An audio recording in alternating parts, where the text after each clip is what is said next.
Okay, so I did say something about probably recording earlier.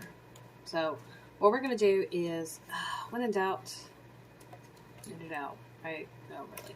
Um, so this is like a test for project time on Thursday. So I'm gonna let it be whatever it decides to be. Um, I'm not promising that it's going to be any good or worth watching or that it's going to be in focus or that anything like that. And there's going to be some idle speaking through this. I kind of go back and forth between having conversation and whatnot while I'm working and not. Some people are like, oh, I'd rather just watch you work and it's soothing. And some people are like, no, I think it's interesting what you have to say. So we'll just go with it right now. What I'm working on is a sock I started, let's see, I don't know, forever ago, sometime. God, I hope it was 2020, not 2020, 2019. But at this point, I don't know. But I actually got to the point where the toe was almost all the way done. And what I will do is I'll show a picture of that. Okay, so yeah, I did start this in 2020. Well, that's good. Because if I had started this in 2019, I think I would cry. Anyway, I got all the way up to where the toe was done. And what ended up happening was I realized, looking at it, I was like, that toe looks really wide. And I'm like, oh, it's not really wide. You're just, it's just been a while since you've knit a sock. And, you spend most of the time knitting a sock on like the foot and for me, the leg. So it's not as wide as you think it is. It's fine. And I tried it on and I'm like, wow, that's really loose. And so then I did the math. And apparently what I did was I went and added just like a couple of extra rounds that shouldn't have been there. And it wasn't a whole lot, but when you're making fabric or sewing or working with textiles, you don't need a whole lot for it to make a big difference because things add up, right? And so that's basically exactly what happened. So what I decided to do is I frogged the whole damn thing. And decided that what I would do was I would start over. Because I had just gotten to the toe, it wasn't too bad. I had gotten to the point where I'd done 6 hours worth of work. And so that was a lot of work to basically just throw away. But the thing with this is the only way to fix this was to start over. So I decided that that's what we were doing. So start over I did. What you're looking at before I started is a little under an hour of work to get this far. You got to remember that for every round, every couple of rounds, because I'm increasing right now, every round takes a little longer to do. So this is round 11, and this is where the increase is. So this is going to take slightly longer. Round 12 is going to take the same. It's not going to take more time. It's going to be taken about the same because I don't have to add a stitch, but I am working all the same amounts of stitches. And then round 13 is going to take a little longer. And it's like a smidge longer. It's not a huge difference, honestly. But it's enough that over time it would add up. Now, once I get to the end of the toe, I will just be knitting in the round. And there will be no adding of stitches. And so it'll be easier. But I wanted to do a little work on camera to just basically kind of wanted to get Thursday's video out of the way. I don't actually know if this is going to go up Thursday the 4th or whether this is going to go up next Thursday, because I'm realizing, after I got off the video for Wednesday, that I had no idea what was on the docket, like what was on my calendar. If I had any special days, if there was a lunar holiday or a solar holiday or anything. And I was like, oh, crap. And it's Imbolc, like, this month. And I personally use the cross-border day, so I use when the, hold on. What's the cross-border? I use the cross-border days. The sun's got to reach 15 degrees of Pisces, if I recall correctly. And so my days are a little different than maybe somebody else's. So that's another thing. And I try to do something special for the Sabbath as far as and if you watch the video for the 3rd of February in the Work in Progress Wednesday, it'll make sense why I'm so addle-brained. Not that I'm not always addle-brained. Like, this is the reality of being dissociative disorders. Is it's really hard for me to stay in my body a lot of the time. And sometimes I find myself not present. And I don't realize I'm not present until I come back. And I'm like, what? Like, I'm not. My, the sensory input is, like, interrupted. And so it's hard to rely on that. It's a really uncomfortable conversation to have with people too. Like, my favorite thing to say is brains lie. People are like, what? I'm like, brains lie. And so here, we'll do story time. Brains lie. 101. Okay, so the only reason that you know that anything is happening, right, is because your brain is receiving stimuli via your senses, right? And it is interpreting the stimuli as XYZ, right? So I'm getting pressure in my hands, and it tells me that I'm holding something or that something is pressing against my skin, right? Well, that's all well and good. But the thing with it is that when you are dreaming or daydreaming or any number of other things, right, you are also, like, experiencing stimuli, which your brain is interpreting as whatever.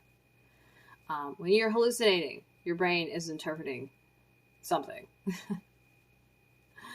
When you are, and sometimes your brain is receiving stimuli, but not interpreting it. Like, it's not receiving it. Like, there's a glitch in the neural highway, right? And so the thing with it is that the only reason anything looks real or you are cognizant of anything is because your brain tells you that you are. But sometimes your brain isn't telling you these things. And sometimes your brain is telling you these things when things are not actually happening. And so then it calls into question, okay, well then what is reality, right? And how do we know that this is not just a really cleverly crafted game, right? Or dream or illusion? And, like, I'm real is exactly what an illusion would say to you, okay? You know, like, really. So the long and short of it is like, things are only as real as you think they are.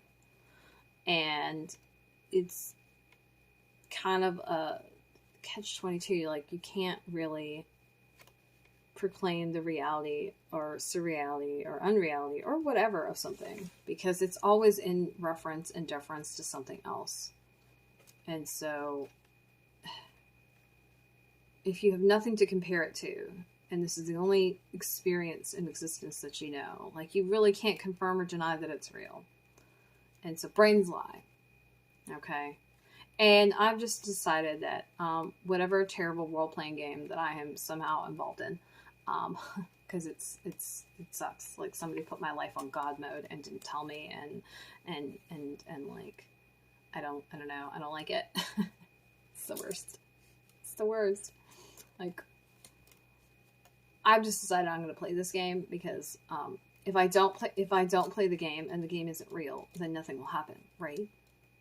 If I don't play the game and the game is real, like this is actually happening, and I don't do the things, then there are consequences.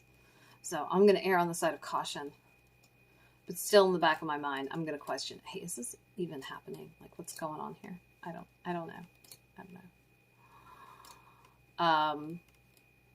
Because yeah, I know. It's, if you sit and think about it, it's kind of extremely disturbing. So I don't necessarily recommend it. But I have been this way since I was like a small child. Forever. I have always questioned reality and wondered about whether what is going on around me is really going on around me. And yeah, hooray, trauma! It's super fun. And by super fun, I mean completely and utterly horrific and not something that I would wish on anybody. And I don't like it myself. But look, I'm sardonic. I've got to find my giggles where I can, because I got to tell you, there's not a lot that's funny, like for real. So yeah. So we've done 2 whole rounds. We've done an increase round and then the next round. And so now we're up to 12. And if I recall correctly, that means we're at 22 stitches. So when you're doing stuff and you're increasing and you have to increase steadily, it's really important that you pay attention to where you are and you count often. And that's usually what I end up doing.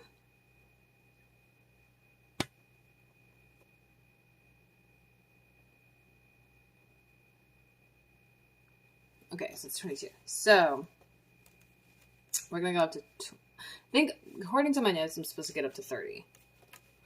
Because if I am at, and this is where I hate this. So there's a lot of math involved in making art. And I object strongly to this. Like, very strongly. So, this is how you make this decision. If I know that my foot is, and I wish I had a whiteboard right now. Oh my gosh. Let's see if we can do something about this. Let's do something about this. Hold. Okay. So, haha, I found a whiteboard. I have one. So, we're going to do a little math, because, you know, math is yay. And by math is yay, I mean math is the worst. If I know that my foot circumference, boom, there we go, is, I'm going to stand up and do this math, apparently, 8.5 inches, okay? And that's the circumference around the ball of your foot. And that's because that is going to be the widest. It's going to be the widest part around your foot, right? What you want is you want your sock to equal 7.5 inches, which is -1 of ease. And ease is just the way your clothes fit. So like, right, you see this? There's positive ease here. That means that the fabric goes away from my skin. Whereas something with negative ease, it would be like this, right? And something with like a little bit of ease, maybe be like that, right? Where there's a little bit. And then any ease, like 0 ease, which would be on your body. Negative ease would be skin tight and like stretched to be on your body. And then positive ease is there's space between you and your body, even if it's a little bit of space. So if my sock needs to be here, whop, and my gauge equals, hold on, I'm scrolling. Oh my goodness. Okay, my gauge is 9 stitches, and your full gauge is going to be 2 numbers. It's going to be 9 stitches by 10 rows, and that is 1 inch.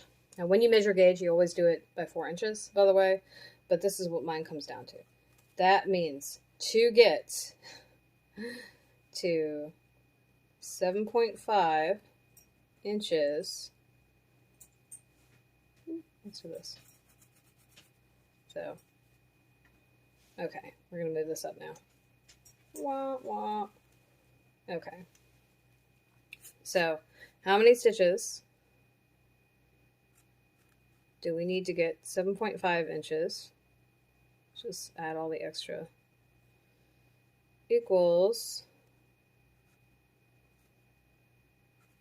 right? So how that works is then you have, oh my goodness.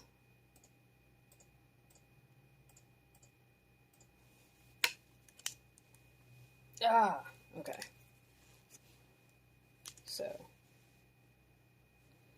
So that means equals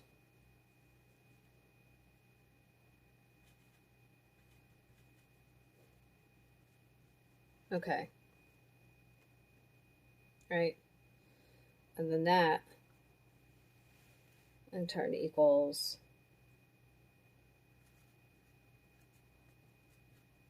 because that is so that is what we need per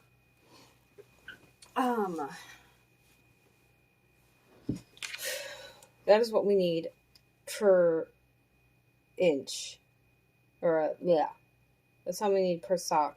Oh my god, to get 7.5 inches, right? If that's what we want to do, right? Which means we're going to usually round, so you can, the thing with it is you can round it up to 68, which is going to give you a little more, or you can round it down to 67 or 66. And the reason I say 68 or 66 is because you're going to do this over a course of even. So,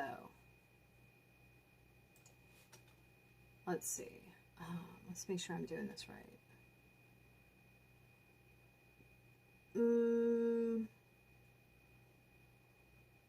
Yeah, I'm pretty sure I'm doing it right. So if we go and look at 66,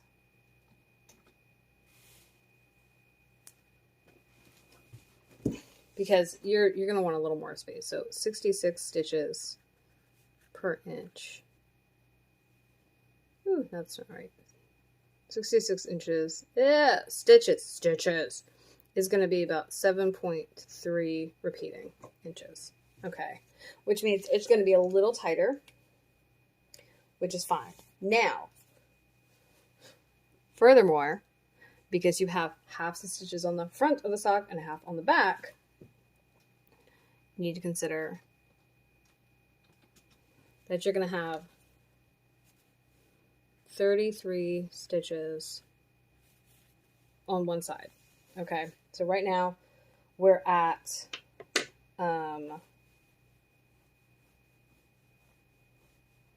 22. Yeah, we're at 24, 22 going to 24. So now here you have another thing to consider, right? For me to do 33 stitches in front and back and it to be 66 total, that means at one point I'm going to either have an odd number of stitches, right, on one side, and the other, or I'm going to have to go down one stitch and make it 32, right? This is a matter of preference. Like, what do you want to do? It's just going to make it a little tighter. And given that it's a sock and it's super stretchy, it being a smidge tighter is not going to be a big deal. But like 32 is going to be doable. 33 would be just right, but that's going to be awkward because socks have a tendency to be in even numbers, front and back. And then an even number all the way around. So the easiest thing for me to do is go with 32. Well, if I go with 32, then that makes it 64. And 64 divided by 9 means we're going to have a sock that's closer to a little over 7 inches around. So it's going to be 7.1 repeating instead of 7.3. Now, I don't think that that is enough of a thing that it matters. And so that's fine with me to go less versus more, right? So this is how this whole sock thing like turns out. Like, it's a lot of math, and I'm very upset about it. I don't like this amount of math, but this is what we're doing. So just a little quick how to fix things in sock land. But so I know that I at this point have a couple more rounds that I can do. And for argument's sake, we're going to check the numbers again because I've now forgotten.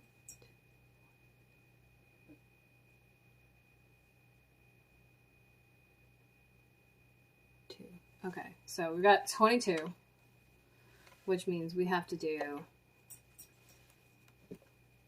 add 10 more stitches. So we'll do another round and see how this goes.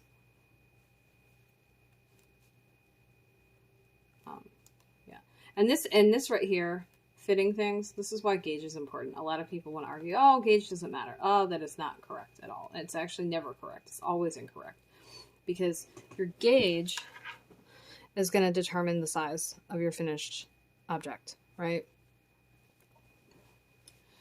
And what people say when gauge doesn't matter is, what they're actually saying is, I don't care what size this is. This doesn't have to fit anything in particular. And that is a personal thing, right? So if you're making a doll, some amigurumi, right, and your gauge is off, then your finished doll is not going to be the size that the finished doll in the pattern is, okay? Now, that may or may not matter to you, right? But if you're making like a blanket for a baby and the gauge is off, it could be too big or too small, right?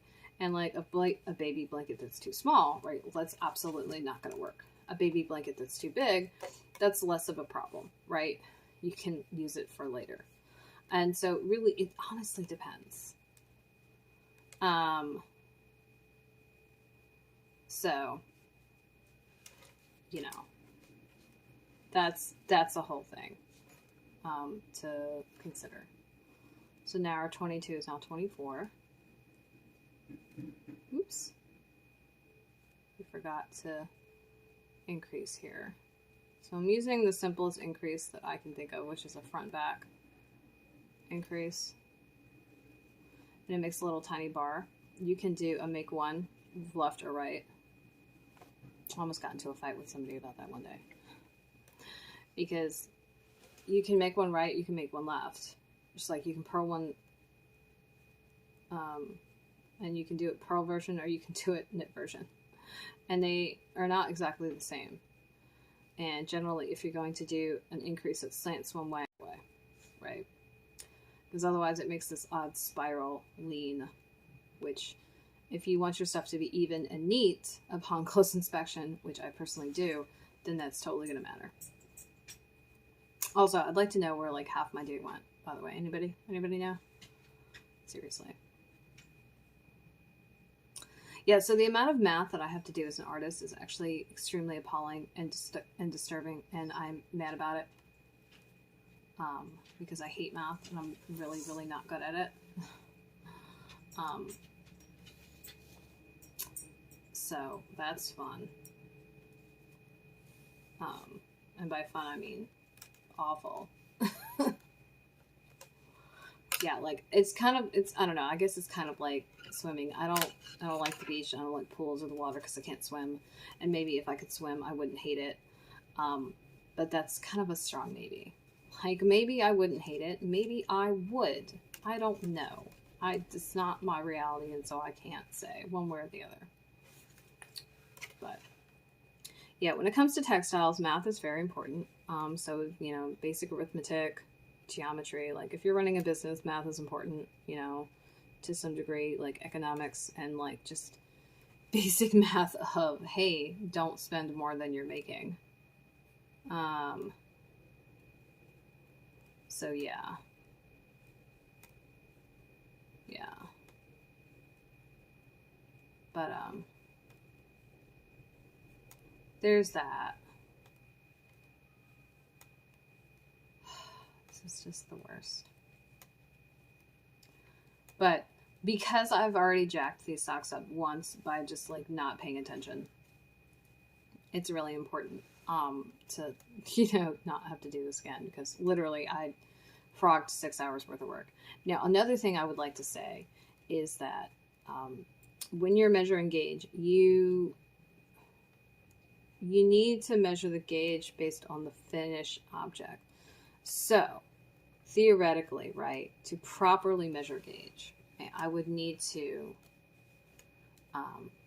you know, make like a sock tip. So make it to the end of the sock, right? Bind it off. Wash and block the sock. Now the thing with it is with socks is a lot of people use sock blockers, and I mean you can do that if you want to, but it's really not necessary. It's a wonderful way to display your socks, but it also can like stretch your socks out too much, and it's not necessarily pleasant. Because what you can also do is you can just put your socks on your fucking feet, and that'll stretch them out. Now, the thing with that is if you've spent like hours making something, and let me tell you right now, when I make socks, it's like 40 hours or more, right? Depending on exactly how tall the socks are. But I'm not making a full pair of socks in less than like 20 to 30 hours. Like 20 is probably closer to like an ankle sock, and 30 is about a crew, and I go for knee socks. So that's where the next 10 comes out of, or so. It's usually 40 to 45 hours. But like, I don't want to make an entire sock, wash it, do any kind of blocking that I'm going to do, if I'm going to do any at all, and then measure it, and then find out, oh, well, for this particular yarn, this sock is too big, and so the next sock, like, no. Because that means I still only have one sock, and sock yarn usually is sold by the pair, right? So, like, if I make one sock and it's wrong, I only have enough for another sock, like another full sock. And that's a bit of a problem, right? So that would be something for me to consider. Now, so usually what I personally do is I do the toe. I get to the toe. I don't necessarily do the whole toe, but I do the toe up to like somewhere around here, where there's enough to measure it in a couple of places and not be at the very edge of the toe. So I can get an accurate amount. So anyway, so there's that. Now the thing with it is if you try on your sock after you've blocked it, after you've just tried it on your foot, you've stretched out the stitches some. And so the measurements that you're going to get when you measure later or again or after having done that is not going to be accurate to what your gauge is. So that's something that's really important to know. It's like, while you want to know your finished gauge after blocking, with something like socks, you're better off measuring it before you blocked and when you haven't tried it on. Because what's going to happen is you're going to stretch out the sock, and then you're not going to be able to get it to go back. Another thing to consider is that socks are meant to be stretchy. So they're meant to stretch and stretch back. And knit fabric in general is meant to be stretchy. It's meant to stretch and stretch back. This is part of the purpose with some of the nylon that's in socks, is it gives it strength and helps it stretch and stretch back. There's actually a fucking word for it that is escaping me right now. So that's important. What I like to do is check it before I get to the end of the toe, and check it based on the measurements that I have. and that way I'm better off. But usually when you're checking gauge, you're making a swatch, which is usually where it's flat, and you are then going to wash it and block it, and then you're going to measure the gauge, right? Because that's going to be the finished that's going to be indicative of the finished project. Now, again, when you are not necessarily washing them or laundering them, you also need to launder it in the way that you're going to launder the finished thing. Now, the exception is when you work something in a round, right? So you notice here, I've got nothing but knit stitches. Well, knit stitches and purl stitches don't sit exactly the same way. They don't measure exactly the same way. And so if I were to make a stockinette square where the front was all knit and the back was all purl and I went back and forth, that wouldn't measure the same way as if I made a tube that was just knit in the round and was all knit. And that's because the stitches aren't formed the way, and the tension that you hold the yarn with is not exactly the same. And that all matters when it comes to measuring. Because if you hold your tension tighter with a knit stitch, but looser with a purl stitch, right, that is going to mean that your front and back versions of things are going to be looser than an all knit stitch, right? Where there are no purls at all anywhere. And so that's important. Like, these are technical things that people don't necessarily think about that are gonna add up, and like it's important to consider. I think what we're gonna do is we're gonna finish this. We're gonna finish this round. I'm gonna count again because can't even, basically. And then we're going to call it good because I've been at this a while and we've done math now. And like a lot of things, I don't want to bore you to tears, but it's been a while, so I thought it was important to make sure that I got a project in. And I wanted to test this to see how this setup works. Because honestly, I have no idea what it looks like. I have no idea how blurry it is. I have no idea if I'm in camera frame or not. Purely for the fact that I'm sharing information that's relevant, I'm going to put this video up. But it's also with the understanding that this might be like the worst video ever, and I'm okay with that. Like, the point is not to be perfect here. The point is to share, and I'm doing that, right? We're doing that. Sharing is caring, unless it's disease. And it is not caring. Yes. I was too soon. I know. It's fine. This morbid sense of humor brought to you by me.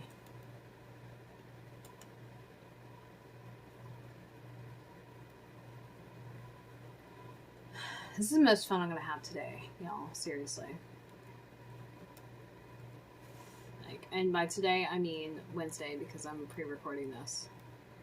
Because I don't know that I'm going to have time to do this later.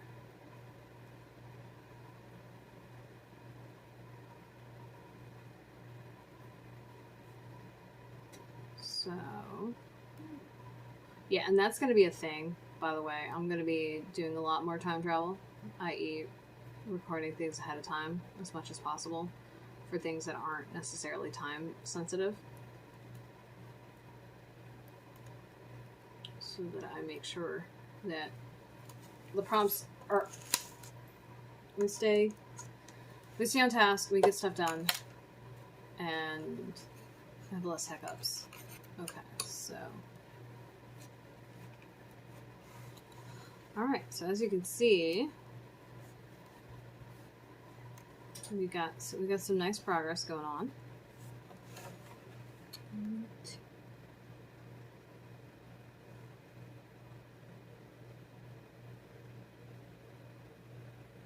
Yep, we got 24. We got 24 stitches, front and back on both of these, and they're coming out nicely. So I want to say thank you for being here. Thanks for listening to me ramble. Thanks for hanging out and all that. And I hope that you've enjoyed this rambling nonsense that is me making socks, and that it wasn't too bad. I know this video is a little on the long side, but we had to do math and do this and like try new setup. And this is my drawing board, which has been like scratched all hell and looks like shit. But it's also my work surface, so you know that's what happens, right? So until tomorrow, tomorrow's Finished Object Friday. I don't actually know that I'm gonna have anything finished, so it might just be a face-to-face video and we're just rambling and talking, and we'll see you then. Toodles! Happy knitting!